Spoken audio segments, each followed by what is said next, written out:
अस्सलाम वालेकुम वरहमतुल्लाहि वबरकातुहू। औज़ु बिल्लाहि समील अलीम मिनश शैतानिर रजीम। बिस्मिल्लाहिर रहमानिर रहीम। रमज़ान की तातीलात के बाद अल्लाह ताला के फजल से आज हम दोबारा अपना तर्जुमतुल कुरान का कोर्स शुरू कर रहे हैं। हमने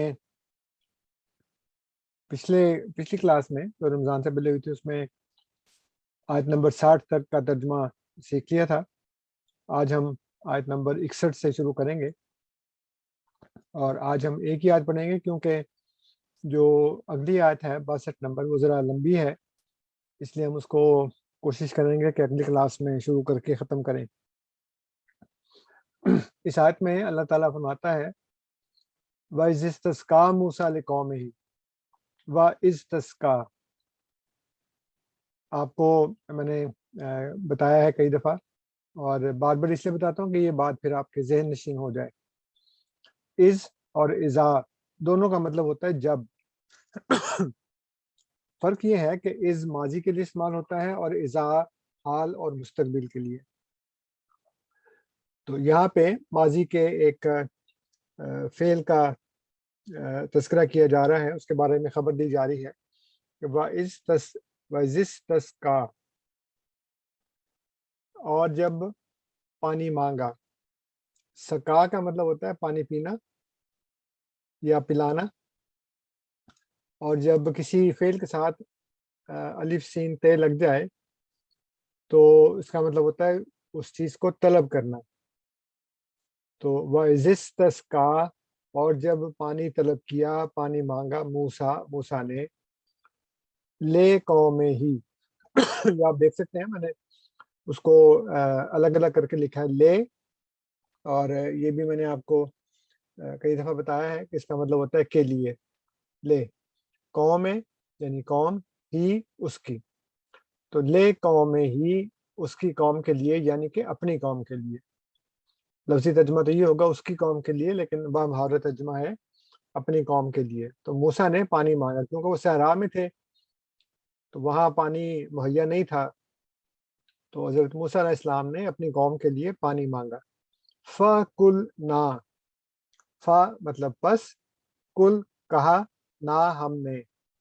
और ये भी कई दफ़ा आपको बताया जा चुका है कि जब नून ज़बर और अलिफ ना ये आखिर में आए तो इसका मतलब होता है कि एक माजी का फ़ेल है जो मुतकल्लम जमा की तरफ से किया गया है।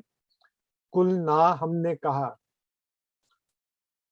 तो फ़कुल ना, और ये हम पिछली आयत में पढ़ चुके हैं, कई दफ़ा ये बार-बार दोहराया गया है। ये इसी तरह की जो तरकीब है, यानी कि ना जो आखिर में है। तो फ़कुल ना, बस कहा हमने, इदरिब मारो या मार। और ये जो है ये फ़ेल अमर है, और इसमें ये हुक्म दिया जा रहा है इदरिब मार। ये एक वाहिद शख्स को कहा जा रहा है, यानी हज़रत मूसा अलैहिस्सलाम को। इदरिब मार बेअसा का, इसमें भी मैंने देखे आपने कि मैंने कि यहाँ पे इसको टुकड़े टुकड़े करके बयान किया है। बे यानी कि साथ, असा यानी कि सोटा, और का तुम्हारा। तो बे असा का, सात सोटे अपने। ठीक है, बे असा का, सात सोटे अपने के। अल हजर पत्थर को। तो अब यहाँ पे जो लफ्ज़ है ये है अल हजर। तो इसका मतलब ये नहीं कि किसी भी पत्थर को मारे और उसमें से पानी निकलना शुरू हो जाए। ये अल हजर है, द स्टोन। तो एक मखसूस पत्थर है, इसलिए उसके साथ अलिफ लाम लगाया। बेअसाका अल हजरा, एक पत्थर को मारे। इसकी तफसीर में सैयदना हज़रत मुस्लिम मौद रज़ियल्लाहु अन्हु ने तफसीर से इसके बारे में बताया है, आप ज़रूर पढ़ें वहाँ पे। अभी हम तर्जुमा पढ़ रहे हैं। तो اللہ تعالیٰ نے کہا کہ ایک پتھر ہے، مخصوص پتھر ہے، اس کو مارو، اپنے سوٹے کے ساتھ مارو اس کو. تو فن فجرت، تو فن فجرت میں بھی وہی چیز ہے، ف اور انفجرت. تو فا مطلب پس، انفجرت پھوٹ پڑے. اب یہ تا آخر میں آیا، اس کا مطلب ہے یہ مؤنث ہے. اگر جو جمع ہو اس کے لیے بھی مؤنث کا صیغہ استعمال کرتے ہیں. تو فن فجرت پس پھوٹ پڑے، من ہو اس میں سے، من ہو کس میں سے؟ یہ پتھر میں سے، الحجر.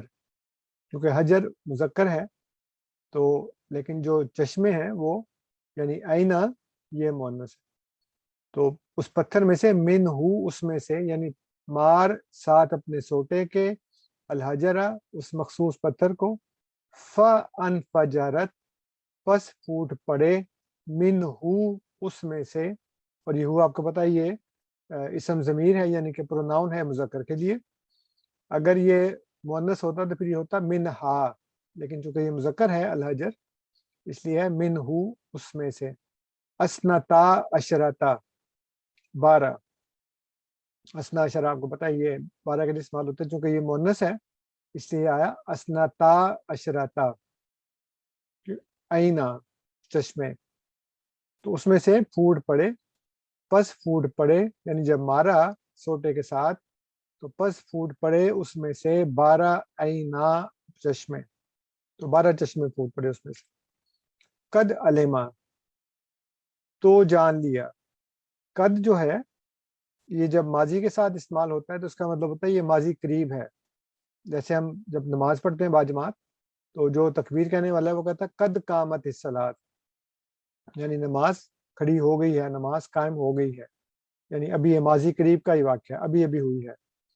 تو قد علما تو یقیناً جان لیا، یعنی جب وہ چشمے پھوٹ پڑے تو اس وقت جان لیا. کلو اناسن تمام لوگوں نے، کل تو آپ کو بتائیے اردو میں بھی استعمال ہوتا ہے کل، اناسن جو ہے وہ جمع ہے انس کی. تو کل اناسن تمام لوگوں نے، مشربہ ہم مشربہ ہم، یہ دیکھیں نیچے میں نے اس کو الگ الگ کر کے لکھا ہے، مشربہ ہم. مشرب کہتے ہیں پینے کی جگہ، اردو میں بھی ہم استعمال کرتے ہیں، لیکن ہم اس کو فرقوں کے لیے استعمال کرتے ہیں یا مسلک کے لیے استعمال کرتے ہیں، مسلک و مشرب. لیکن اس کا مطلب یہ ہے کہ پانی پینے کی جگہ. مشرب شربہ سے نکلا، تو شربہ پانی پینا یا اس نے پانی پیا، اور مشربہ پانی پینے کی جگہ. مشربہ ہم کیونکہ وہ کلو ناصر ہے، جمع ہے، اس لیے یہاں پہ آیا مشربہ ہم، ان کے پینے کی جگہ یا اپنے پینے کی جگہ. کلو کھاؤ، و اشربو اور پیو، من رزقن اس رزق میں سے، اللہ اللہ کے. یہ دیکھیں یہ اللہ کی جو ہے اس کے نیچے زیر ہے، اس کا مطلب ہے یہ اس کی جو نسبت ہے وہ رزق کی طرف ہے، من رزق اللہ ہے. اور ویسے بھی من جو ہے یہ چونکہ حرف جر ہے، اس لیے یہ آپ کو پتہ ہی ہے کہ جب کوئی حرف جر آتا ہے تو اس کے بعد جو اگلا لفظ ہوتا ہے اس کے آخری حرف کے نیچے زیر آ جاتی ہے. من رزق اللہ، میں سے رزق اللہ کے، تو اللہ کے رزق میں سے کھاؤ اور پیو. وَلَا تَعْصَوْا اور بد امنی نہ کرو. اب یہ بھی فعل امر ہے اضرب کی طرح کا، لیکن یہ جمع کے لیے ہے اور یہ فعل نہیں ہے، یعنی یہاں پہ کسی بات سے منع کیا جا رہا ہے. اور یہ بھی اصول آپ کو پتہ ہے کہ میں نے بتایا تھا کئی دفعہ کہ جب کسی کام سے منع کیا جائے تو ایک تو یہ ہوتا ہے کہ اس سے پہلے لا لگتا ہے، لا کا مطلب ہے نہیں، لیکن اس فعل کے ساتھ تے کا اضافہ کر دیا جاتا ہے. اور یہ پچھلی آیات میں بھی اگر آپ سبق دیکھیں تو آپ کو پتہ لگ جائے گا کہ جس کام سے منع کیا جائے تو اس فعل سے پہلے لا لگتا ہے اور پھر اس کے ساتھ تا کا اضافہ کر دیا جائے، یعنی تے کا اضافہ کر دیا جاتا ہے. جیسے یہ ہے اضرب، مار. اگر یہ کہنا ہوتا کہ مت مارو तो फिर कहते हैं ला तजरिब, ला तजरिब, मत मारो, तो फिर ते का इजाफा हो जाता है इसमें। लेकिन अभी चूंकि मारने का हुक्म है, ये है इजरिब, मारो। लेकिन अगर होता कि मत मारो तो फिर होता ला तजरिब।